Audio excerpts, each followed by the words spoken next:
So guys, welcome to my fact channel UPSC target 2030। तो आप लोग का एक नए से वीडियो में स्वागत है। जो मैं क्लास 9th का लेसन 4 गुरुत्वाकर्षण का लघु उत्तरीय प्रश्न लेकर आ चुका हूं, जो भारतीय भवन पब्लिकेशन का है। तो चलिए मैं आप लोगों को पहले क्वेश्चन की ओर बढ़ते हैं। चलिए, पहला क्वेश्चन हम लोग का दिया है, गुरुत्वाकर्षण का सार्वत्रिक नियम क्या है। तो पहले समझते हैं गुरुत्वाकर्षण किसे कहते हैं। तो देखिए, गुरुत्वाकर्षण किसे कहते हैं। ब्रह्मांड में उपस्थित कोई भी दो पिंड जिसके बीच लगने वाला बल को गुरुत्वाकर्षण बल कहते हैं। और सर्वत्र मतलब क्या होता है। आपके मन को सर्वत्र और गुरुत्वाकर्षण तो समझा दिए हैं। सर्वत्र मतलब सभी जगह ऐसी वस्तु या ऐसा कोई उपकरण या ऐसा कोई संगति जिसका मान सभी जगहों पर एक समान हो, उसे सर्वत्र कहते हैं। मतलब कि उसका भार, आयतन, वेग, हर एक चीज़ एक समान हो, उसे सर्वत्र कहते हैं। तो देखिए, अब इस गुरुत्वाकर्षण सार्वत्रिक नियम का लिखते हैं। अब देखिए चलिए उत्तर की ओर बढ़ते हैं। न्यूटन के गुरुत्वाकर्षण का सार्वत्रिक नियम लिखें। चलिए, ब्रह्मांड के एक कण प्रत्येक दूसरे कण को एक बल द्वारा आकर्षित करता है, जिसे हम क्या कहते हैं, गुरुत्वाकर्षण कहते हैं। इसका परिणाम ये होता है, जब वस्तु एक दूसरे पर लगती है तो कणों के द्रव्यमान उसके गुणनफल के समानुपाती होता है। समानुपाती मतलब क्या होता है, देखिए क्या बोल रहा है। पहले बोल रहा है कि कणों के द्रव्यमान उसके गुणनफल के समानुपाती होता है। द्रव्यमान को m से सूचित करते हैं। कणों के द्रव्यमान और उसके गुणनफल के समानुपाती होता है। और उसके गुणनफल मतलब कि उसके गुणनफल के समानुपाती होता है। मतलब उसके मतलब गुरुत्वाकर्षण के गुणनफल के समानुपाती होता है। समानुपाती मतलब होता है 1/, कुछ भी। समानुपाती मतलब होता है ये। समानुपाती का मतलब कि इसका सिंबल ये होता है समानुपाती का।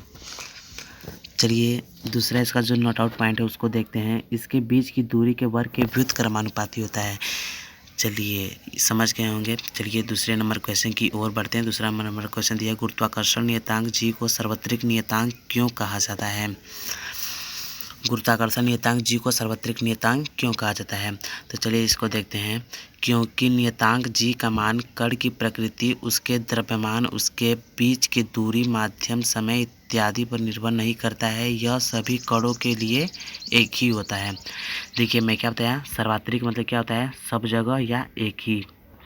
चलिए तीसरे नंबर क्वेश्चन की ओर चलते हैं। दिया है कि दो कणों के बीच लगने वाला गुरुत्वाकर्षण बल का क्या होगा यदि, पहला दिया है, एक वस्तु का द्रव्यमान दोगुना कर दिया जाए। एक वस्तु का द्रव्यमान कितना गुना कर दिया जाए, 2 गुना। तो इसके गुरुत्वाकर्षण का सूत्र होता है, गुरुत्वाकर्षण का सूत्र होता है G बराबर स्मॉल g m/r²। तो क्या बोला था, पहला बोला है कि उसके बीच के द्रव्यमान को दोगुना कर दिया जाए। तो उसका अगर बीच का द्रव्यमान दोगुना करेंगे तो ऑब्वियसली बात है कि उसका गुरुत्वाकर्षण भी दोगुना हो जाएगा, क्योंकि द्रव्यमान और गुरुत्वाकर्षण में सीधा संबंध होता है। तो जितना द्रव्यमान बढ़ेगा उतना गुरुत्वाकर्षण भी बढ़ जाएगा। चलिए दूसरे नंबर इसका दूसरा जो दिया है पॉइंट, उस पर चलते हैं। वस्तुओं के बीच की दूरी दोगुनी कर दी जाए तो देखिए वो 1/4 हो जाएगा। इसका मैं क्या बताया हूँ सूत्र, G = स्मॉल g फिर मास अपॉन r²। तो उसके बीच की दूरी मतलब कि ये r को बोल रहा है दोगुना कर दिया है, तो 2 का पावर, इस पे पावर है तो 2 दूनी के 4 हो जाएगा। 2 का पावर कितना होगा, 4। और ये इसमें और इसमें सीधा संबंध कभी नहीं होता, इसमें उल्टा संबंध होता है। सीधा संबंध कभी नहीं होता, इसमें उल्टा संबंध होता है। तो ये बटा में है, तो 1/4 का मतलब होता है 25%, यानी कि 1/4। तो इसका आंसर होगा 1/4 हो जाता है। चलिए तीसरे नंबर क्वेश्चन की ओर चलते हैं। वस्तुओं के बीच की दूरी तिगुनी कर दी जाए तो, जैसे उसको दुगुनी था तो वो हो गया 1/4, और इसका तिगुना करते इसका 1/9 हो जाएगा। चलिए चौथे नंबर के पॉइंट की ओर चलते हैं। दोनों वस्तुओं के द्रव्यमान दोगुने कर दिया, और यदि दोनों वस्तुओं के द्रव्यमान, देखिए कहने का मतलब क्या है, या इसका होता है F equal to capital G फिर M1 मतलब कि कैपिटल M फिर small m by r square. तो बोल रहा है कि इसके दोनों द्रव्यमानों मतलब इसका भी और इसका भी दुगुना कर दिया जाए तो इसका क्या होगा, 4 गुना हो जाएगा। 2 into 2 F equal to 2 into 2 F equal to 4। कितना गुना जाएगा, इसका दोगुना करने पर इसका 4 गुना बल हो जाएगा। तो चलिए अगले प्रश्न की ओर चलिए, इसका ले लीजिए स्क्रीनशॉट, बहुत ही ज़रूरत है इसका, ले लिए। चलिए अगले प्रश्न की ओर चलते हैं। तो हम लोग का चौथा दिया है प्रश्न, चौथा प्रश्न दिया है, चलिए चौथा प्रश्न हम लोग का दिया है कि गुरुत्वाकर्षण का सार्वत्रिक नियम का क्या महत्व है। तो चलिए गुरुत्वाकर्षण का सार्वत्रिक नियम का महत्व भी जान लेते हैं। तो इसका आंसर होगा निम्नलिखित गुरुत्वाकर्षण का सार्वत्रिक नियम महत्वपूर्ण है। तो पहला जो पॉइंट है उसका, गुरुत्वाकर्षण बल के कारण हम सब पृथ्वी से बंधे हुए हैं। हाँ, ये बात सही है, गुरुत्वाकर्षण बल के कारण ही हम पृथ्वी पर एक जगह पर बने रहते हैं। पृथ्वी है, सपोज दैट यहाँ पर एक कोई मनुष्य खड़ा है तो वो गिर जाता, अगर गुरुत्वाकर्षण बल उस पर नहीं लगता और उसे चिपका नहीं होता तो गिर जाता। चलिए दूसरे की ओर चलते हैं। पृथ्वी पर सूर्य का गुरुत्वाकर्षण बल पृथ्वी को सूर्य के से चारों ओर अपनी कक्षा में घूमने रहने के सब केंद्र बल देता है, अतः सभी ग्रह पथ पर घूमते रहते हैं। ये भी बात सही है। सपोज दैट कि ये एक कक्षा है, कक्षा मतलब ये एक हुआ, एंड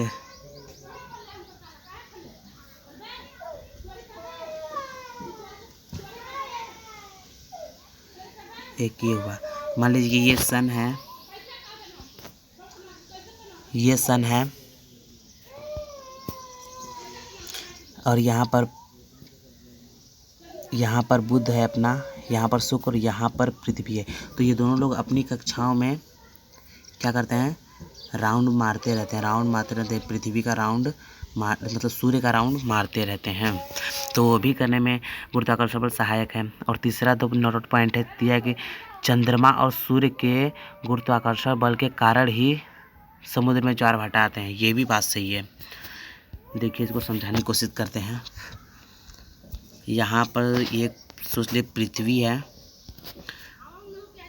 और यहाँ पर एक सूर्य है, तो ये जो है पृथ्वी, इसके सूर्य जितना करीब आता रहेगा तो सूर्य का गुरुत्व बल इससे काम करेगा हल्का हल्का। तो मान लीजिए यहाँ पर हर जगह समुद्र है, उसमें ज्वार भाटा तो आते रहते हैं। तो सूर्य जस्ट इसके निकट आएगा तो पानी ऊपर की ओर उठेगा, और जहाँ वहीं से चला, अगर यहाँ से उठकर यहाँ आ गया तो यहाँ का पानी नीचे, यहाँ का ऊपर, फिर यहाँ आ जाए, यहाँ का नीचे, यहाँ का ऊपर, यहाँ का नीचे, यहाँ। इसीलिए ज्वार भाटा ऐसे पानी में आप लोग देखिएगा ऐसे होने लगता है। सूर्य यहाँ पर है तो ऊपर आ गया, अगर सूर्य यहाँ पर है तो ये वाला पानी जो है नीचे धंस गया, और यहाँ पर है तो ये वाला नीचे है ही, फिर यहाँ पर जाए तो ये वाला नीचे आ गया, ऐसे ही चलता रहता है। तो चलिए 5 नंबर प्रश्न की ओर चलते हैं। 5 नंबर प्रश्न हम लोग का दिया है, सभी वस्तुओं पर लगने वाला गुरुत्व बल उसके द्रव्यमान के समानुपाती होता है, फिर एक भारी वस्तु हल्की वस्तु के मुकाबले तेजी से क्यों नहीं गिरती। इसका आंसर जान लेते हैं। चूँकि गुरुत्वीय त्वरण बल के द्रव्यमान पर निर्भर नहीं करता। देख लीजिए, गुरुत्वीय त्वरण बल के द्रव्यमान पर निर्भर नहीं करता है, इसलिए अधिक द्रव्यमान की वस्तु या कम द्रव्यमान की वस्तु की अपेक्षा तेजी से नीचे नहीं गिर पाती, बल्कि दोनों एक साथ साथ गिरती है। एक आपको बहुत ही अमेजिंग फैक्ट सुनाते हैं। यहाँ पर मान लीजिए कि एक स्पेस है, स्पेस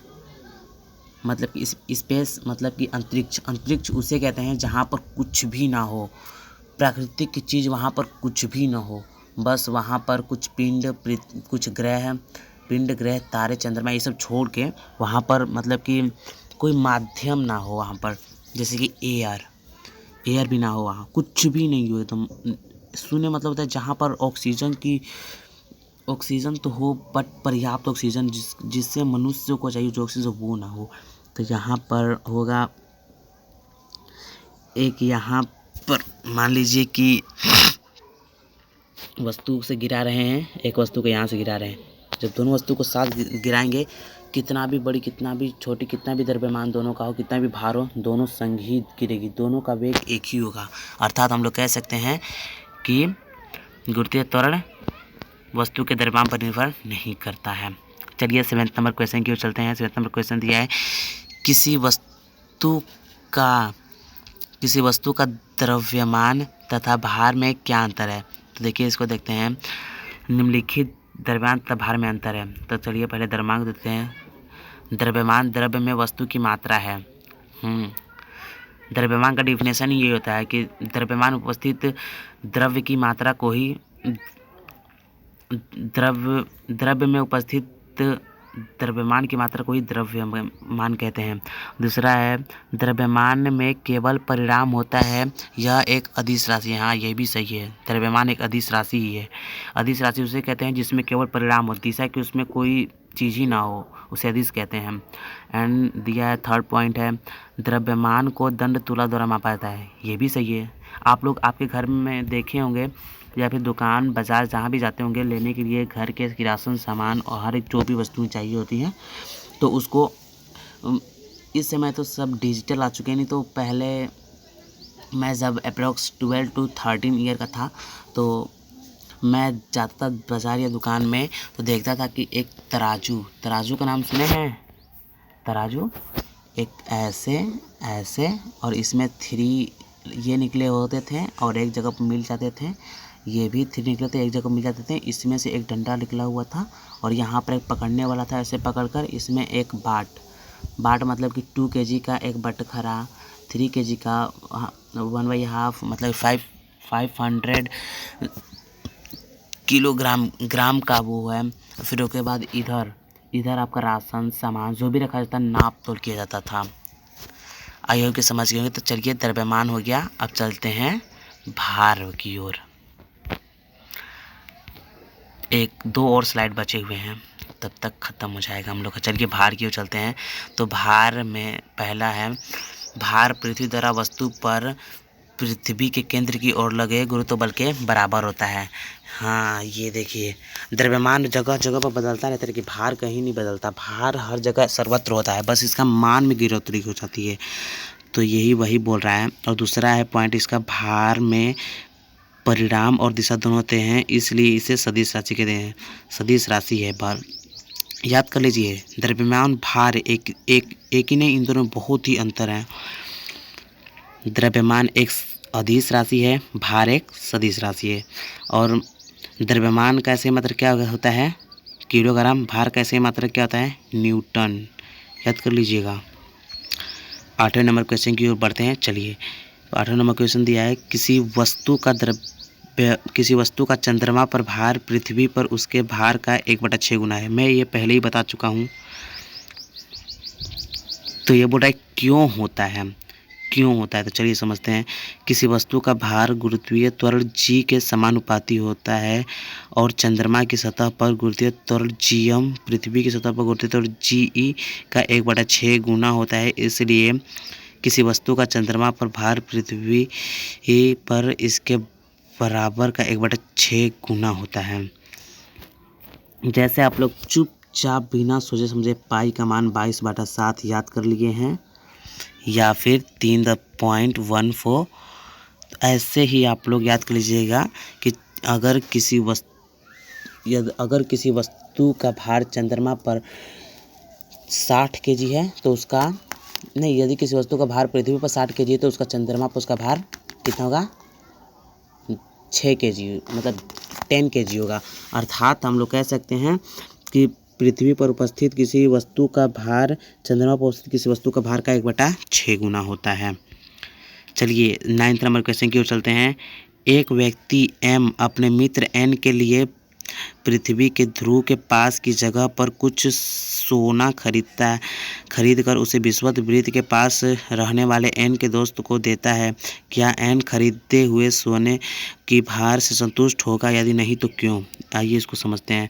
क्योंकि पृथ्वी के ध्रुव पर गुरुत्वीय त्वरण का मान विषुवत वृत्त पर गुरुत्वीय त्वरण के मान से अधिक होता है, अतः उस कुछ द्रव्यमान के सोने का भार की अपेक्षा विषुवत वृत्त पर कम प्रतीत होती है, इसलिए एन सोने से संतुष्ट नहीं है। देखिए समझने की कोशिश करते हैं।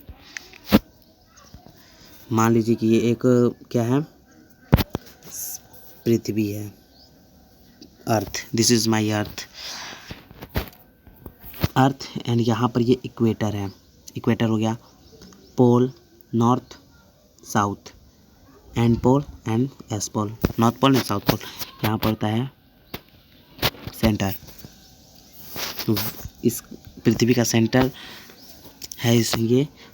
अगर यहाँ पर होगा कोई वस्तु तो उसका भार में कमी आएगी, मतलब यहाँ पर हम लोग कह सकते हैं उसके भार में इसके इस जगह और इस जगह पे अच्छा यहाँ पर कम भार होगा। अगर यहाँ से जहीं ऊपर हम लोग बढ़ेंगे तो वस्तु का भार बढ़ता जाएगा, या फिर नीचे आएंगे तो वस्तु का भार बढ़ता जाएगा। यही इन दोनों में है, जो आप लोग समझ लेंगे तो काम बन जाएगा। चलिए 10th नंबर क्वेश्चन की ओर चलते हैं।